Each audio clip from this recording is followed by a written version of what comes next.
So one of the things I'm asked a lot, particularly with working people who are new to working online, is how you can make things like a worksheet more interactive, particularly if you've got those as a PDF.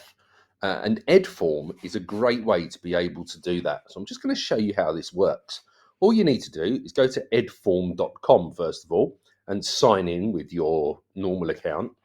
And you can see here we've got the option to create a new worksheet and a couple that I've done previously.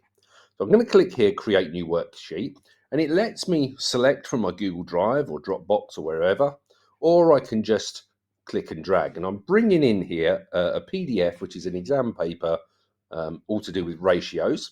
So I'm just going to select the maths subject because this is going to make this live to everybody once I'm finished with it.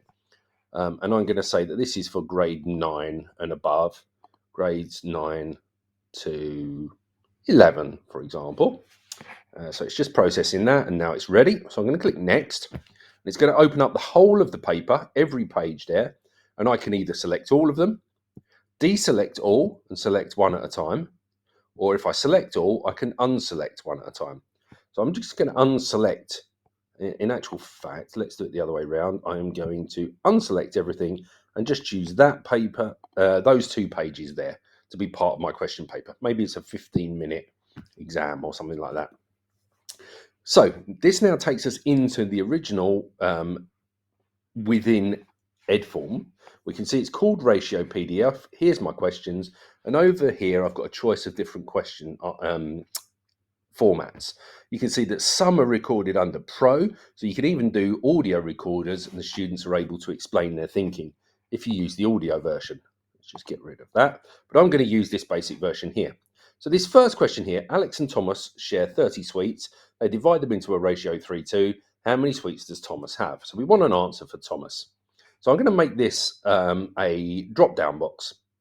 So I'm going to just draw in here a drop-down, and I'm going to choose the correct options. So we've got ratio of 3:2 for 30. So we've got 5 parts divided by 30. 6 5s are 30, so therefore each part is worth 6. Thomas is the second person in the question, so he's got the 2 ratio, so therefore 6 times 2 equals 12. So I'm going to add 12 here. Ooh, there we go. And I'm also going to add 18, and I'm going to add 6. And I'm just going to tick 12 as correct. Okay, in my settings, I can go into this and I can give it a default score. Now that question was worth 2 marks, so I'm going to give it 2 points. Okay. If we move on now, Sophie's got 60 pencils. The ratio of sharpened pencils to blunt pencils is 4:1. How many sharpened pencils does Sophie have? This time I'm going to make it a fill in the blank. So I'm going to choose an option here, and I'm going to add in what I think is the correct answer. So we've got 60 pencils. There's 5 parts. 5 12s are 60. So she's got 4 lots of 12. So 48 is the correct answer. Sharpened pencils. Again, I can come to my settings and I'm going to say that that's going to be worth 2 points. I could add alternative answers in there. I'm not going to this time. And I can also decide whether I want it to be a number or a particular word or something like that. So I'm going to make it a number here. And that's got my question all ready to go. So, and what I can do now is I can publish that. In fact, I'm going to change the name of it first of all. I'm going to call it Ratio Quick Skills Check.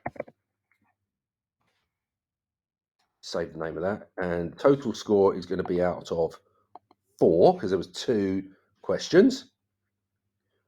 And that's all there. And that's in English. There we go.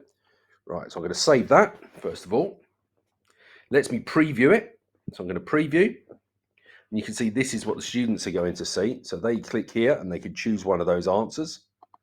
And down here, they click here and they've got the option to type, just as an example. So we go back to the editor.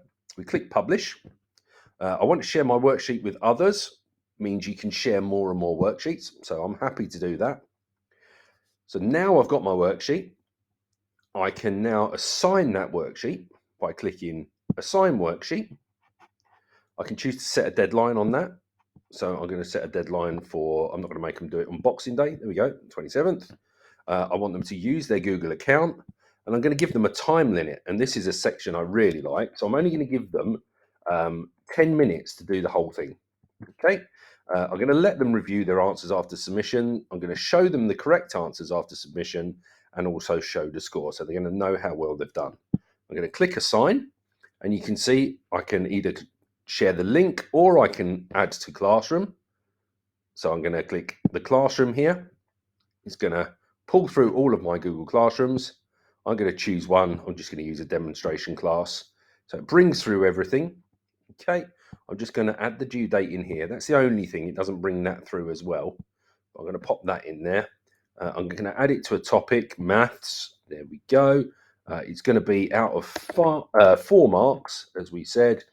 Test is active, so it tells them there. They've just got to go on and do it. I'm going to click assign. I can then view that document as an assignment in classwork.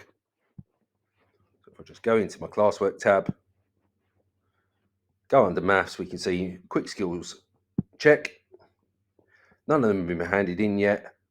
I can view the assignments, and all the students are going to do is click on here, sign in with Google, and it's going to take them directly in. So for example, in this case, they might say 12 for that one, and in this one here, they might say 42.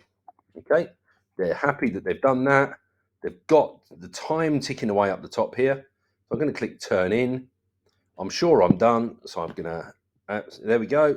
I scored 50%, show me answers. That one was right, that one was wrong. Okay. If I turn on correct answers, it will tell me what they should have been.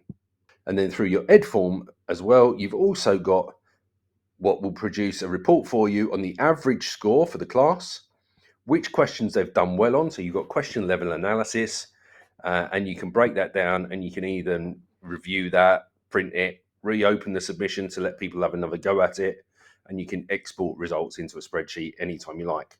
So a really, really useful way of making any PDF really interactive for students in any subject. Give it a try. All right, I'll give it a try.